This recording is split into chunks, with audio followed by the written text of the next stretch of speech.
రాఖీ రాబోతోంది అనగానే అన్న తమ్ముళ్లకు అక్క చెల్లెళ్లకు ఎంతో ఆనందకరమైన పండుగగా భావిస్తారు. అయితే రాఖీలు బంగారం లేదా వెండి రాఖీ కట్టాలి అనుకుంటే కనుక ముందుగా దారంతో చేసిన రాఖీ కట్టిన తర్వాతే లోహంతో తయారైన రాఖీ కట్టాలట. పైగా 95 సంవత్సరాల తర్వాత రాఖీ పండుగ మళ్ళీ అదే సమయం అదే నక్షత్రంలో జరుపుకుంటున్నాం.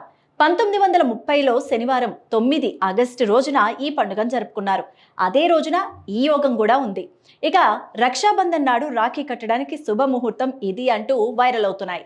పంచాంగం ప్రకారం పూర్ణిమ తిథి ఆగస్టు 8 శుక్రవారం మధ్యాహ్నం 1:45 ప్రారంభమై ఆగస్టు 9 శనివారం మధ్యాహ్నం 1:32 వరకు ఉంది.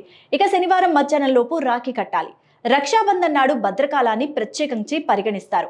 ఈ ఏడాది భద్రకాలం ఆగస్టు 8 శుక్రవారం రాత్రికి భద్రకాలం ముగిసిపోతుంది. ఆగస్టు 9 శనివారం రోజుకి ఎలాంటి భద్రకాలం లేదు. వర్జ్యం దుర్ముహూర్తం లేకుండా చూసుకొని రాఖీ కట్టేయచ్చు. ఇక ఆగస్టు 9 మధ్యాహ్నం 12 గంటల నుంచి 12:53 వరకు అభిజిత్ ముహూర్తంలో రాఖీ కడితే కనుక చాలా మంచిదట.